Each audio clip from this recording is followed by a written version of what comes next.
2 जनवरी के लिए हमारे पास 2 एडिटोरियल है। दूसरा वाला एडिटोरियल है मॉब लिंचिंग को लेकर और पहला वाला एडिटोरियल है ये जो इंदौर में वाटर कंटेमिनेशन हुआ है और उससे सैकड़ों लोग बीमार हुए हैं, दर्जनों लोगों की मौत हो चुकी है। मीडिया खबरों की माने तो लगभग अभी तक 14 लोग अपनी जान गँवा चुके हैं। दर्जनों लोग आईसीयू में हैं और सैकड़ों लोग बीमार पड़ गए हैं। हुआ क्या है इंदौर में, वाटर सप्लाई सिस्टम में कुछ गड़बड़ियाँ थी। मतलब वहाँ पर वाटर सप्लाई में सीवेज का पानी मिलने से गंदा पानी आ रहा था घरों में, लोग बीमार पड़े हैं, सैकड़ों लोग आईसीयू में हैं और लगभग 14 लोगों की मौत हो चुकी है। जब भी हम सरकार चुनते हैं, तो हमें सरकार से, हमारे प्रशासन से, जब भी हम वोट देते हैं हमारे जनप्रतिनिधियों को, चाहे पार्षद हो, चाहे विधायक हो, सांसद हो, प्रधानमंत्री हो या मुख्यमंत्री हो, सभी से हमें कुछ बुनियादी सुविधाओं की उम्मीद होती है, जैसे कि स्वास्थ्य, शिक्षा, बुनियादी ढांचा, स्वच्छ हवा और पानी। बिजली, सफाई जैसे जो सुविधाएं हैं वो बेसिक नीड्स हैं और वे बेसिक नीड्स हमें शासन प्रशासन की तरफ से मिलनी ही चाहिए और हमें सिर्फ इतनी ही उम्मीद होती है। एक आम आदमी को अपने वोट के बदले इतनी बेसिक सुविधाएं ही मिल पाती हैं। लेकिन जब इन सुविधाओं में भी गड़बड़ियाँ होने लगे, इन सुविधाओं में भी ठीक से सप्लाई ना हो पाए और सैकड़ों लोग अपनी जान गंवाने को मजबूर हो जाएँ, तब लगता है कि सिस्टम में बहुत ही ज़्यादा खामियाँ हो सकती हैं। इंदौर में क्या हुआ है कि नगर निगम की तरफ से जो पानी की आपूर्ति की जा रही थी, वाटर सप्लाई जो हमें नगर निगम की तरफ से मिल रहा था, उसमें गंदा पानी आ रहा था और उस पानी के यूज़ से वैसे तो आंकड़ा 14 तक बताया जा रहा है, लेकिन यहाँ पर ऑफ़िशियली 4 बताया गया है अभी, लेकिन मीडिया खबरों में 14 लोगों की मौत बताई जा रही है। 2000 से ज़्यादा लोग बीमार पड़ गए हैं और 200 से ज़्यादा लोग अस्पताल में भर्ती हैं और 32 लोग आईसीयू में भर्ती हैं। इतनी ज़्यादा भयानक ये पब्लिक हेल्थ फेल्योर है हमारा और हमारे शासन प्रशासन का और इंदौर नगर निगम का। एक तरफ हम देखते हैं कि इंदौर लगभग पिछले 7-8 सालों से स्वच्छता सर्वे में टॉप पर बना हुआ है और दूसरी तरफ गंदा पानी पीने से लोगों की जान जा रही है और सैकड़ों लोग बीमार पड़ चुके हैं। इस घटना के बाद वही हुआ जो हमेशा होता है, सरकारी सुविधाओं में जब भी कोई कमी आती है, जब भी कोई गड़बड़ियाँ होती है, जब भी कोई बड़ी दुर्घटना होती है, अक्सर ये होता है कि सरकार की तरफ से, एजेंसियों की तरफ से, विभागों की तरफ से आरोप-प्रत्यारोप का खेल शुरू हो जाता है। अब कहा जा रहा है कि जो नई वाटर सप्लाई लाइन बिछाई जा रही है, उसमें देरी के कारण ये घटना हुई है। 2 महीने पहले की बात है, मध्य प्रदेश में ही भोपाल में वीआईटी परिसर में, वीआईटी कैंपस में छात्र-छात्राओं ने poor quality of water and poor quality of food को लेकर विरोध प्रदर्शन किया था। बड़े पैमाने पर जॉन्डिस हुआ था और उसके बाद शिकायतें की गई थी। लेकिन उसके बाद भी हमारे जो प्रशासन है, जब भी हम देखते हैं कि जब भी हमारे शासन प्रशासन में, देश में कहीं पर बड़ी दुर्घटना होती है, उसके बाद ही इन्हें बैकअप कॉल मिलता है, उसके बाद ही व्यवस्थाएँ ठीक होती हैं। मतलब हम सारी चीज़ों को ठीक करने के लिए दुर्घटना का वेट करते हैं और उसके बाद सारी व्यवस्थाएँ चेक की जाती हैं और फिर धीरे-धीरे, धीरे-धीरे फिर से वही पुराने ढर्रे पर बातें चलना शुरू हो जाती हैं, वही व्यवस्थाएँ बिगड़ना शुरू हो जाती हैं और फिर से कोई दुर्घटना होती है, फिर मुद्दा उठता है, फिर ठंडा हो जाता है, जनता भी उसे छोड़ देती है और शासन प्रशासन भी उसे छोड़ देता है। सबसे ज़रूरी बात क्या है, जब भी हम वोट देते हैं, जब भी हम हमारे प्रतिनिधि चुनते हैं, तो उन्हें हमारी समस्याओं के बारे में अवगत कराना चाहिए। हमें उन समस्याओं पर वोट देना चाहिए, जो हम फेस कर रहे हैं। अगर हम खुद वोट देते समय हम हमारी समस्याओं पर ध्यान नहीं देंगे, तो दूसरे लोग या प्रतिनिधि या फिर हमारे शासन प्रशासन में बैठे लोग उन पर ध्यान नहीं देने वाले हैं। इस तरह की जब भी दुर्घटनाएँ होती हैं, तो आरोप-प्रत्यारोप लगाकर, कमेटी बिठाकर मामले को रफ़ा-दफ़ा कर दिया जाता है। उसके बाद कोई भी पूछने वाला नहीं है कि किसी मामले में किसी को ज़िम्मेदार भी ठहराया गया है या नहीं, उसे सज़ा मिली है या नहीं, उसके बाद व्यवस्था में क्या-क्या सुधार हुए हैं। ये सारे सवाल हवा में लटकते हुए छोड़ दिए जाते हैं और हम आगे बढ़ जाते हैं। स्वच्छ भारत मिशन भी है, जल जीवन मिशन भी है, सरकार की तरफ से पैसा भी खर्च किया जा रहा है, सरकार की तरफ से योजनाओं का प्रचार भी बड़े पैमाने पर किया जा रहा है, जनता को जागरूक करने का प्रयास किया जा रहा है। उसके बावजूद इस तरह की घटनाएँ हो रही हैं, ये हमारे शासन प्रशासन के लिए और एज़ अ वोटर हमारे लिए भी शर्मनाक है। राष्ट्रीय परिवार स्वास्थ्य सर्वेक्षण के आंकड़े बताते हैं कि ग्रामीण और शहरी क्षेत्रों में 96% घरों में पीने का पानी नल के माध्यम से पहुंच रहा है। लेकिन अगर वाटर क्वालिटी सही नहीं होगी, पानी की गुणवत्ता सही नहीं होगी, गंदा पानी आएगा, तो इस वाटर सप्लाई का कोई फ़ायदा नहीं मिलने वाला है। ऊपर से इस तरह के पब्लिक हेल्थ फेल्योर और ज़्यादा होने के चांसेस बढ़ जाते हैं। जब भी नगर पालिका का पानी आता है और हम उस पानी को सुरक्षित समझते हैं, उस पर भरोसा करके उसका यूज़ करते हैं। लेकिन जब इस तरह की घटनाएँ होती हैं तो हमें पता चलता है कि हमारे सिस्टम में कहीं न कहीं बहुत बड़ी ख़ामियाँ हैं। अगर वाटर सप्लाई पॉइंट पर ही पानी की क्वालिटी को सही तरह से चेक किया जाए और उसके बाद यदि शिकायतें आती हैं और शिकायतों को सही समय पर एड्रेस कर लिया जाता है, तो इस तरह की घटनाएँ होने से बच सकती हैं। और अगर पानी की क्वालिटी, जैसे हमने बात की कि अगर पानी की क्वालिटी सही नहीं है, तो वाटर सप्लाई का भी कोई फ़ायदा नहीं मिलने वाला है। एक तरफ हम वायु प्रदूषण से तो जूझ ही रहे हैं और दूसरी तरफ यदि पानी का भी यही हाल होगा, तो साफ़ हवा और साफ़ पानी, ये जो 2 मूलभूत बुनियादी ज़रूरतें हैं, ये जो 2 मूलभूत बुनियादी आवश्यकताएँ हैं, ये हमारे जो मौलिक अधिकार हैं, ये अधिकार हमसे छिन जाएँगे, हम इन अधिकारों से वंचित हो जाएँगे। इसलिए ज़रूरी है कि हम आगे बढ़कर हमारे शासन-प्रशासन से इन बुनियादी सुविधाओं की माँग करें और शासन-प्रशासन और सरकार की ज़िम्मेदारी है कि नागरिकों को ये जो मूलभूत सुविधाएँ हैं, ये पारदर्शिता के साथ, क्वालिटी के साथ, समयबद्ध तरीके से सुनिश्चित करवाएँ। हमें पता है कि भारत एक विशाल आबादी वाला देश है। पहले से ही वाटर बोर्न डिसीज़ भारत में बहुत ज़्यादा हैं और अगर फिर से यदि इस तरह की घटनाएँ होती हैं, गंदा पानी जो नगर निगम के द्वारा, नगर पालिकाओं के द्वारा, ग्राम पंचायतों के द्वारा हमें उपलब्ध कराया जा रहा है, अगर उसमें गंदगी होगी, तो और भी ज़्यादा डिसीज़, और भी ज़्यादा बीमारियाँ, और भी ज़्यादा पब्लिक हेल्थ फेल्योर होने का खतरा बढ़ जाता है। तो सबसे ज़्यादा ज़रूरी है कि पुराने इंफ्रास्ट्रक्चर को, भले ही पाइपलाइन को रिप्लेस्ड और रिपेयर करना पड़े, करना चाहिए। पुराने इंफ्रास्ट्रक्चर को सुधारना चाहिए और पूरी व्यवस्था को एक बार दुरुस्त करना चाहिए।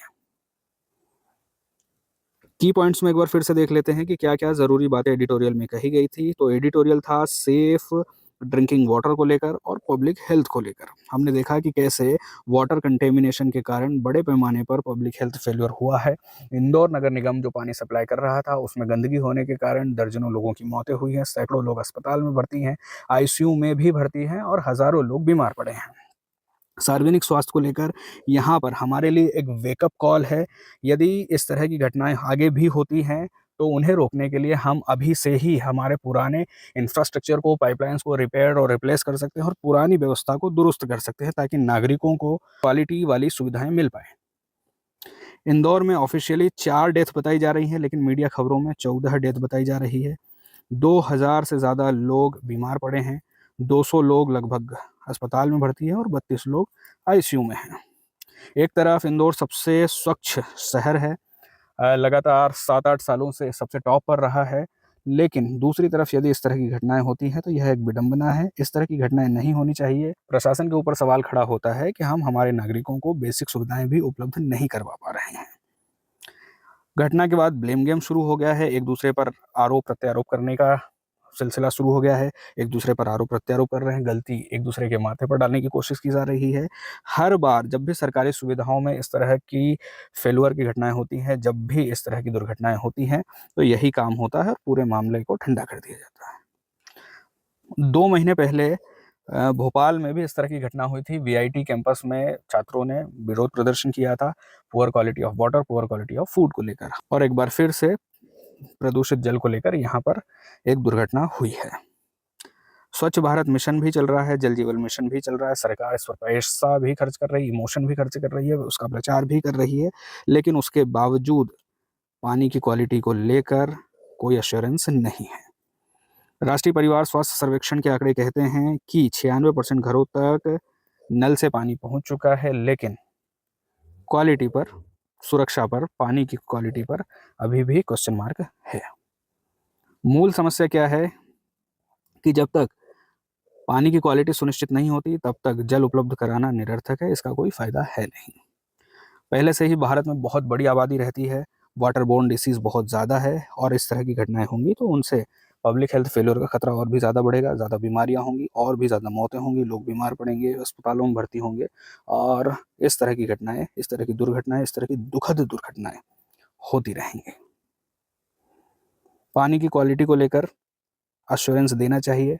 वाटर डिलीवरी पॉइंट पर पानी की क्वालिटी चेक करनी चाहिए और यदि शिकायतें मिलती हैं तो शिकायतों को तुरंत एड्रेस किया जाना ज़रूरी है। पुराने इंफ्रास्ट्रक्चर को, पाइपलाइन को रिपेयर या रिप्लेस करने की ज़रूरत हो तो उसे करना चाहिए और मॉनिटर किया जाना चाहिए। अगर केमिकल अगर पानी में है तो उसको भी, या सीवेज कंटेमिनेशन है उसको भी। पानी की गुणवत्ता की जांच करनी चाहिए, पाइपलाइन की मरम्मत, सीवेज और ये निगरानी करनी चाहिए। पॉलिसीज़ को, लॉज़ को और योजनाओं को स्ट्रिक्ट तरीके से इन्फोर्स किया जाना चाहिए ताकि किसी भी तरह की दुर्घटनाएँ ना होने पाएँ। आगे क्या किया जा सकता है? आगे यह हमारे लिए वेकअप कॉल है कि हमारी वाटर मैनेजमेंट सिस्टम को हम दुरुस्त करें, सुधारें और लोगों को क्वालिटी सर्विस अश्योर करें। यहाँ पर सिटीज़न चार्टर की बात करना बहुत ज़्यादा ज़रूरी है क्योंकि एक तरफ प्रशासन है, एक तरफ आम लोग हैं। प्रशासन आम लोगों को सर्विसेज़, अपनी सेवाएँ प्रोवाइड कर रहा है, तो सिटीज़न चार्टर की बात किया जाना यहाँ ज़रूरी है। सिटीज़न चार्टर एक प्रकार का हम कह सकते हैं कि डॉक्यूमेंट है जो बताता है कि किस क्वालिटी की, किस स्टैंडर्ड की सेवाएँ प्रदान की जाएँगी। टाइमलाइन, गाइडलाइन और स्टैंडर्ड्स और शिकायतों को लेकर कहाँ पर शिकायतें होंगी, कितने समय में शिकायतों का समाधान होगा, ये सारी बातें सिटीज़न चार्टर में बताई जाती है। हम कह सकते हैं कि जब भी हम जैसे हम देखते हैं कोई ऑनलाइन शॉपिंग करने से पहले हमें कंपनी बताती है प्रोडक्ट के बारे में, सर्विसेज़ के बारे में सारी जानकारियाँ देती हैं। वैसे ही किसी भी सरकारी संस्था की तरफ से इस तरह का एक डॉक्यूमेंट जारी किया जाता है। बताया जाता है कि उनकी तरफ से कौन-कौन सी सर्विसेज़ दी जाएँगी, कौन-कौन से स्टैंडर्ड्स की होंगी सर्विसेज़, उनकी क्वालिटी क्या होगी, उनके बारे में सारी सूचना दी जाएँगी और दूसरे विकल्प भी बताए जाएँगे। इनकी तरफ से क्या-क्या प्रिकॉशन या परामर्श दिए जा रहे हैं, ये भी सारी उसमें चीज़ें लिखी हुई होंगी। शिकायतें कहाँ पर दर्ज होंगी, शिकायतों का निवारण कैसे होगा, ये सारी बातें इसमें लिखी हुई होंगी। इससे क्या होता है, इससे पारदर्शिता बढ़ती है, जवाबदेही बढ़ती है। नागरिकों को इस बात की जानकारी होती है कि उन्हें प्रशासन से कौन-कौन सी सुविधाएँ मिलने वाली हैं, कहाँ पर मिलने वाली हैं, कैसे मिलने वाली हैं, नहीं मिलने पर कहाँ शिकायत करना है। तो पारदर्शिता बढ़ती है और जब जानकारी और पारदर्शिता बढ़ती है, तो सर्विसेज़ की क्वालिटी में भी सुधार होता है। सबसे पहले यूनाइटेड किंगडम में वहाँ की सरकार ने 1991 में इस तरह का एक डॉक्यूमेंट जारी किया था और उसका उद्देश्य था क्वालिटी सेवाओं की गुणवत्ता को सुधार करना और लोगों को अच्छी सुविधाएँ प्रदान करना। ये वाला जो डॉक्यूमेंट है, ये है इंदौर की स्मार्ट सिटी को लेकर जो सिटीज़न चार्टर जारी किया है, वो है। इसमें बताया गया है कि कैसे एक जंक्शन इम्प्रूवमेंट के साथ एक वॉकेबिलिटी और सेफ़ ट्रांसपोर्ट एंड वॉकेबिलिटी सिस्टम यहाँ पर बनाया जाएगा। नो व्हीकल ज़ोन्स बनाए जाएँगे, स्मार्ट पार्किंग और बैटरी ऑपरेटेड ई-रिक्शाज़ के लिए सुविधाएँ होगी। इंटेलिजेंट ट्रांसपोर्ट मैनेजमेंट सिस्टम होगा, 100% पब्लिक वाईफ़ाई कनेक्टिविटी होगी, command and control for urban governance and services होंगी, smart energy and efficient street light होंगी, सीसीटीवी सर्विलांस और ट्रैफिक मॉनिटरिंग होगी और conservation and restoration of built structure होंगे, मतलब जो हमारा हेरिटेज है उसका कंजर्वेशन किया जाएगा।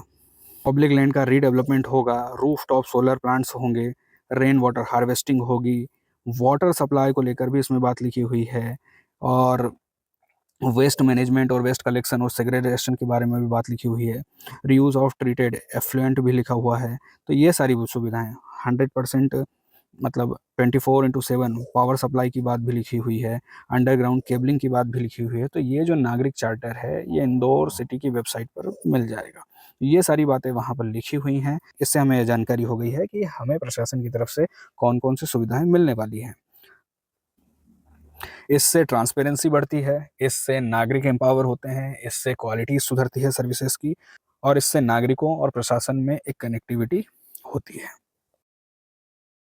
मेंस के लिए यहाँ से सवाल हो सकता है कि सिटीज़न चार्टर नागरिकों को सशक्त बनाने और सार्वजनिक सेवाओं की गुणवत्ता में सुधार करने का एक महत्वपूर्ण उपकरण है। हालाँकि इसके प्रभावी कार्यान्वयन हेतु कई चुनौतियाँ मौजूद हैं। तो सिटीज़न चार्टर क्या होता है? सिटीज़न चार्टर किस उद्देश्य से लाया जाता है, उसमें कौन-कौन सी चीज़ें लिखी हुई होती हैं और सीधी-सी बात है कि नागरिकों को सशक्त बनाने में और सर्विसेज़ की क्वालिटी में सुधार करने में ये महत्वपूर्ण उपकरण है। कैसे है, हम सारी बातें देख चुके हैं, उदाहरण देकर हम बता सकते हैं। तो ये सारी बातें हमें इस क्वेश्चन के आंसर में लिखनी है। सबसे पहले चार्टर के बारे में बताना है, उसमें क्या-क्या चीज़ें शामिल होती हैं बताना है, क्यों लाया जाता है और नागरिकों को सशक्त करने में और सार्वजनिक सेवाओं की गुणवत्ता में सुधार करने में कैसे सहायक होता है, ये बातें हमें बतानी हैं। यहाँ से एमसीक्यू हो सकता है, जिसमें पहला है कि निम्नलिखित कथनों पर विचार कीजिए जो सिटीज़न चार्टर से संबंधित है। पहला स्टेटमेंट है कि सिटीज़न चार्टर किसी संगठन द्वारा सेवाओं के मानकों के प्रति की गई प्रतिबद्धताओं का दस्तावेज है। जी, कोई भी संगठन जो सर्विसेज प्रोवाइड कर रहा है वो बताता है कि कौन से मानकों के आधार पर, कौन से स्टैंडर्ड्स की, कौन सी क्वालिटी की सेवाएँ उपलब्ध कराई जाएँगी, कौन सी सेवाएँ नागरिकों को दी जाएँगी, ये सारी बातें इसमें लिखी जाती हैं। तो ये वाला स्टेटमेंट सही है। दूसरा, सिटीजन चार्टर का उद्देश्य सार्वजनिक सेवाओं के निजीकरण को बढ़ावा देना है। जी नहीं, इसमें निजीकरण को बढ़ावा नहीं दिया जाता है, ये बात गलत है। तीसरा स्टेटमेंट है कि यह पारदर्शिता और जवाबदेही को बढ़ाने का माध्यम है। पारदर्शिता बढ़ाता है, जवाबदेही बढ़ाता है, ये बात बिल्कुल सही है। चौथा स्टेटमेंट, सिटीजन चार्टर केवल केंद्रीय सरकारी विभागों तक सीमित है। सिर्फ और सिर्फ केंद्रीय सरकारी विभाग ही नहीं, बल्कि लोकल बॉडीज, राज्य के विभाग, जिला प्रशासन, ये सभी इस तरह के चार्टर दे सकते हैं। दूसरा सवाल है, सिटीजन चार्टर के संदर्भ में निम्नलिखित कथनों पर विचार कीजिए। पहला स्टेटमेंट है कि सिटीजन चार्टर सेवाओं के वितरण में नागरिकों को सशक्त बनाने का प्रयास करता है। ये बात बिल्कुल सही है। नागरिक इससे सशक्त होते हैं, प्रशासन में पारदर्शिता बढ़ती है, नागरिकों को अपने अधिकारों के बारे में पता होता है, उन्हें ये पता होता है कौन सी सर्विस कहाँ मिलेगी, तो नागरिक एम्पावर होते हैं, सशक्त होते हैं और इससे पारदर्शिता बढ़ती है। दूसरा स्टेटमेंट है कि इसमें शिकायत निवारण तंत्र का उल्लेख किया जाता है। ये बात बिल्कुल सही है। इसमें बताया जाता है कि सर्विसेज न मिलने पर या क्वालिटी ख़राब होने पर शिकायत कहाँ पर करनी है और उनका निवारण कैसे होगा। तीसरा स्टेटमेंट है कि यह प्रशासन नागरिकों के बीच संवाद को समाप्त करने पर बल देता है। तो संवाद को समाप्त करने पर नहीं, बल्कि संवाद को बढ़ाने पर बल देता है। तो तीसरा स्टेटमेंट गलत है। चौथा स्टेटमेंट है कि इसका उद्देश्य सेवाओं को नागरिकों की आवश्यकताओं के अनुरूप बनाना है। ये बात बिल्कुल सही है।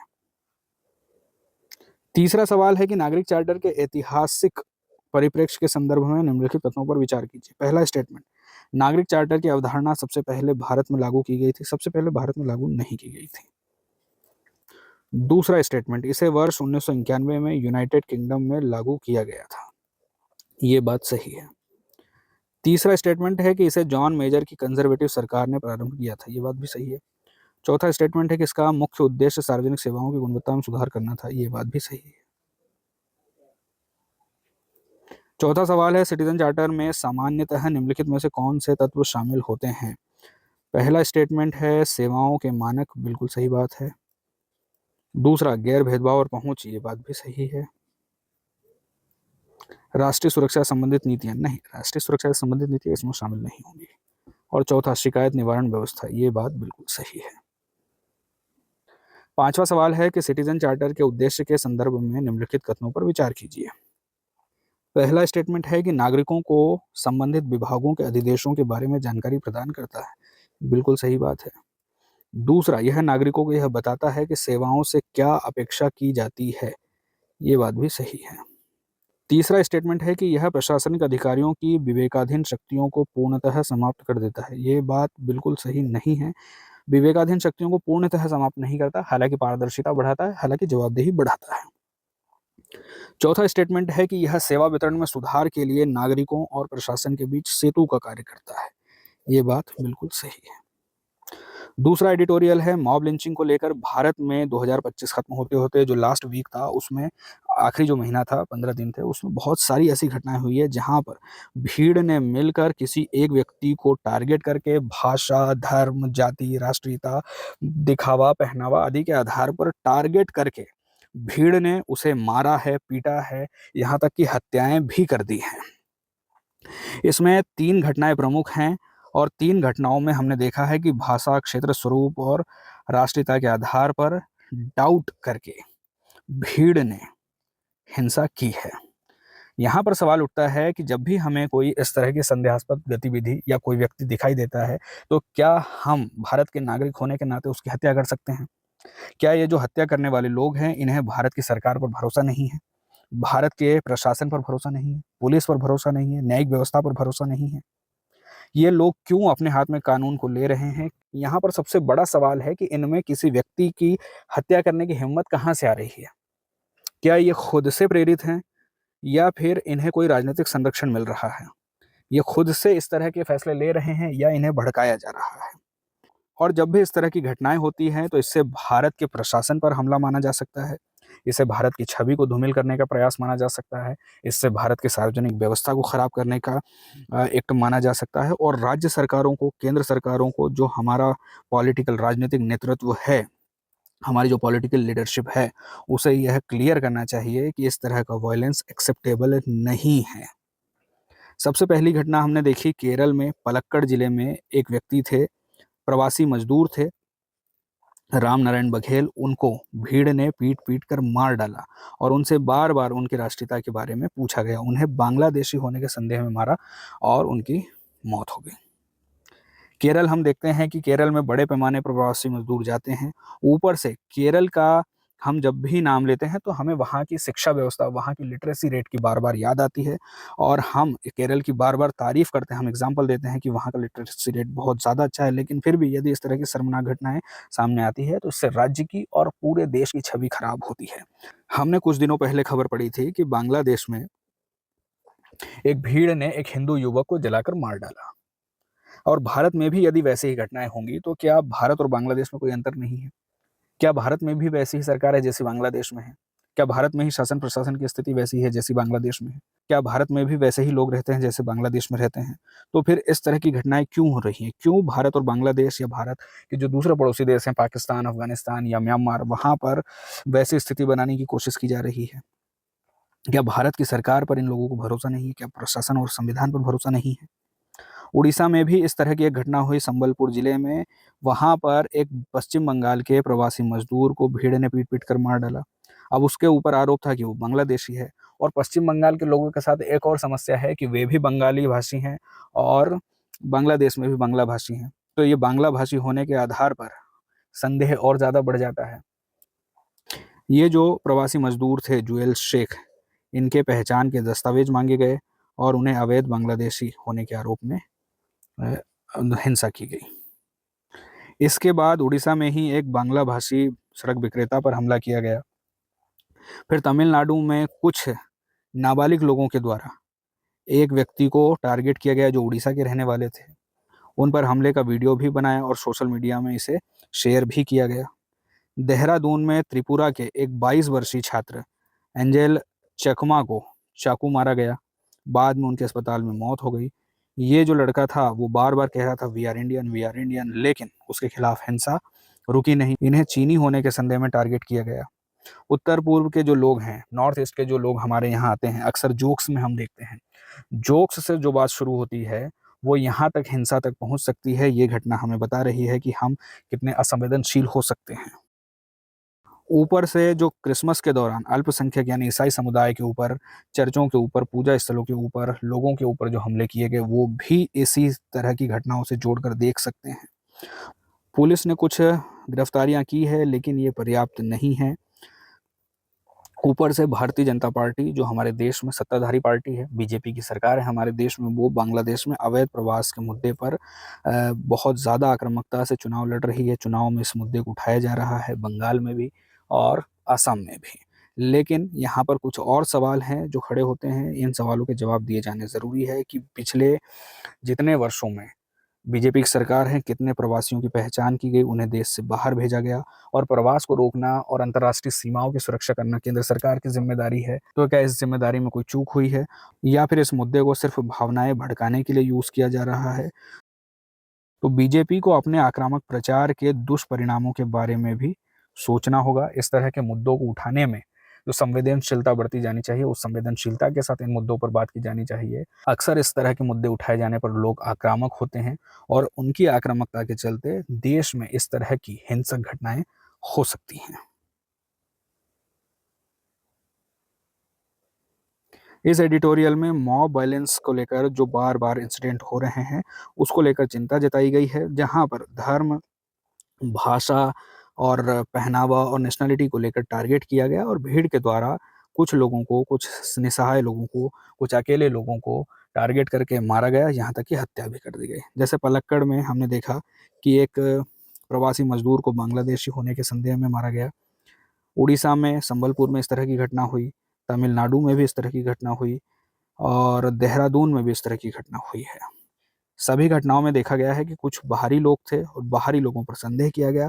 संदेह के आधार पर, डाउट के आधार पर भीड़ ने उनको धमकाया, मारा और हत्या तक कर दी।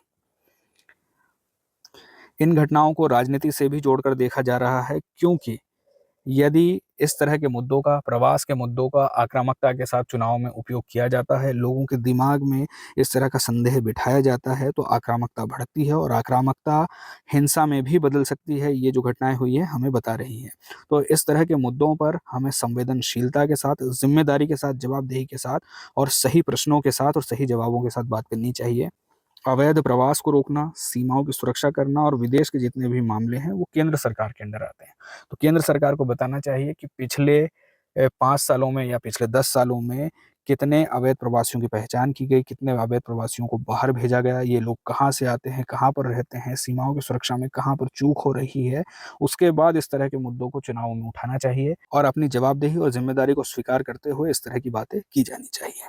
जब भी इस तरह की आक्रामक बयानबाजी होती है, उससे देश में माहौल गर्म होता है, आक्रामकता बढ़ती है, हिंसा बढ़ती है और इस तरह की हिंसात्मक घटनाएं देखने को मिल सकती हैं।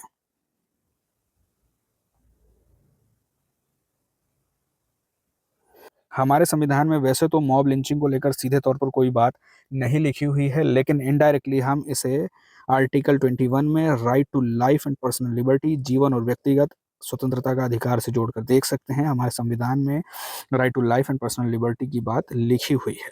अगर भीड़ किसी व्यक्ति को टारगेट करती है, मारती है या हत्या कर देती है, तो उसका ये जो अधिकार है अनुच्छेद 21 में, जीवन का अधिकार, खत्म हो सकता है, हो ही जाता है। दूसरी बात, राइट टू इक्वालिटी, जो आर्टिकल 14 से लेकर आर्टिकल 18 तक बात कही गई है, यहाँ पर इक्वालिटी की बात कही गई है और जब भी भीड़ हिंसा करती है तो उसे धर्म, जाति, लिंग या जन्म स्थान के आधार पर भेदभाव किया जाता है और उसके साथ हिंसा की जाती है। राइट टू फ्रीडम, जब भी धर्म के आधार पर किसी व्यक्ति को टारगेट किया जाता है, लिंचिंग की जाती है, तो उसका फ्रीडम ऑफ रिलीजन वाला अधिकार खत्म होता है। Directive principle of state policy में भी इस तरह की बात कही गई है, जिसमें कहा गया है कि सामाजिक न्याय सुनिश्चित करना और नागरिकों को हिंसा, विशेषकर हिंसा से, भीड़ की हिंसा से सुरक्षा प्रदान करना राज्य की जिम्मेदारी होगी। Assuring social justice and protecting citizens from violence including mob violence, ये बात directive principle of state policy में लिखी है। आर्टिकल 51A ये मौलिक कर्तव्यों की बात करता है और इसमें भी लिखा हुआ है कि हम हमारे संविधान का सम्मान करें, upholding the constitution, promote harmony and respect the laws. तो इन सभी बातों को लेकर हमारे संविधान में कर्तव्यों में भी बातें लिखी हुई हैं और मूल अधिकारों में भी लिखा हुआ है। ऊपर से जो बीएनएस आई थी, तो बीएनएस की धारा 103(2) और 304, इसमें भी लिखा हुआ है कि यदि इस तरह की कोई घटनाएं होती हैं तो उन्हें सजा का भी प्रावधान है और जुर्माने का भी प्रावधान है। यहाँ से मेंस के लिए सवाल हो सकता है कि भीड़ द्वारा की जाने वाली हिंसा सीधे तौर पर भारतीय संविधान में उल्लिखित नहीं है, फिर भी कई मौलिक अधिकार और संवैधानिक सिद्धांतों का उल्लंघन करती है। जैसा कि हमने देखा था कि मॉब लिंचिंग सीधे तौर पर हमारे संविधान में शामिल नहीं है, उसको लेकर कोई भी आर्टिकल नहीं है, लेकिन कुछ प्रावधान हैं, कुछ आर्टिकल्स हैं, कुछ संवैधानिक सिद्धांत हैं जो उससे जुड़ सकते हैं, उसका उनसे कनेक्शन इनडायरेक्टली तो है ही। आलोचनात्मक रूप से चर्चा कीजिए कि लिंचिंग किस प्रकार अनुच्छेद 21, 14 से लेकर 18, 25 से लेकर 28 और राज्य की नीति निदेशक तत्व यानी डीपीएसपी का उल्लंघन करती है। भारत में लिंचिंग को रोकने के लिए किस संवैधानिक और कानूनी उपायों को अपनाया जा सकता है। तो ये बातें हम डिटेल में एडिटोरियल में भी देख चुके हैं और उसके बाद जो हमने आर्टिकल्स और बीएनएस की जो धाराएं देखी उसमें भी देख सकते हैं। यहाँ से पहला एमसीक्यू है कि भीड़ हिंसा यानी लिंचिंग, मॉब लिंचिंग या मॉब वायलेंस से निम्नलिखित में से कौन से संविधान के अनुच्छेदों का उल्लंघन होता है। आर्टिकल 21 जीवन और व्यक्तिगत स्वतंत्रता का अधिकार, बिल्कुल सही बात है। आर्टिकल 14 कानून के समक्ष समता, बिल्कुल सही बात है। और आर्टिकल 25 धर्म की स्वतंत्रता, ये बात भी सही है। आर्टिकल 51 है मौलिक कर्तव्यों में भी लिखा हुआ है कि भाई संविधान का पालन करना है, भाईचारा बढ़ाना है वगैरह वगैरह, तो इन सभी अनुच्छेदों का उल्लंघन होता है। दूसरा सवाल है राज्य की नीति निदेशक सिद्धांतों से लिंचिंग राज्य की नीति के निम्नलिखित निदेशक सिद्धांतों का उल्लंघन करती है। तो आर्टिकल 38 राज्य को सामाजिक कल्याण को बढ़ावा देना चाहिए, यह बात बिल्कुल सही है। आर्टिकल 39 समान न्याय और निःशुल्क कानूनी सहायता, ये बात भी बिल्कुल सही है। आर्टिकल 40 पंचायतों का गठन, ग्राम पंचायतों का गठन नहीं, इसका इससे कोई लेना देना नहीं है। और आर्टिकल 41 कार्य, शिक्षा और सार्वजनिक सहायता का अधिकार, ये बात बिल्कुल सही है। तीसरा सवाल है मौलिक कर्तव्यों को लेकर, लिंचिंग के संदर्भ में अनुच्छेद 51A, अनुच्छेद 51A के तहत निम्नलिखित में से कौन से कथन सही है? पहला स्टेटमेंट है नागरिकों को संविधान का सम्मान करना चाहिए, बिल्कुल। दूसरा स्टेटमेंट है नागरिकों को सामाजिक सद्भाव बढ़ावा देना चाहिए, बिल्कुल सही बात है। तीसरा स्टेटमेंट है आत्म रक्षा की स्थिति में लिंचिंग में भाग लेना सही है, जी नहीं, इस तरह की कोई बात नहीं लिखी हुई है। और चौथा स्टेटमेंट है कि नागरिकों को कानून का पालन करना चाहिए, ये बात बिल्कुल सही है। चौथा सवाल है लिंचिंग धर्म की स्वतंत्रता का उल्लंघन करती है, क्योंकि पहला स्टेटमेंट यह लोगों को धर्म के आधार पर निशाना बनाती है, बिल्कुल सही बात है। धर्म के आधार पर निशाना बनाकर लिंचिंग की जाती है और इस तरह की घटनाएं, इस तरह की खबरें हमने देखी भी हैं। दूसरा स्टेटमेंट यह संविधान के धर्मनिरपेक्ष चरित्र को खतरे में डालती है, ये बात भी बिल्कुल सही है। तीसरा स्टेटमेंट यह धार्मिक धर्मांतरण को प्रोत्साहित करती है, जी नहीं। पांचवा सवाल है संविधान में लिंचिंग का उल्लेख न होने के बावजूद इसे कानूनी रूप से किस के माध्यम से रोका जा सकता है? तो आईपीसी की धाराओं के माध्यम से, जो पहले आईपीसी थे बिल्कुल, अब बीएनएस है उसकी जगह पर, तो उसके माध्यम से रोका जा सकता है। राज्य विशेष एंटी लिंचिंग कानून, राज्य अपने एंटी लिंचिंग कानून बना सकते हैं। और तीसरा स्टेटमेंट संवैधानिक अधिकारों के उल्लंघन पर अदालत में याचिका, ये बात भी बिल्कुल सही है। लिंचिंग पर विशेष रूप से उल्लेख करने वाले संवैधानिक संशोधन, मतलब संवैधानिक संशोधन की जरूरत नहीं है, कानून बनाकर ही इसको कंट्रोल किया जा सकता है। तो 1, 2 और 3 सही है। आज के लिए इतना ही, कल फिर मिलेंगे।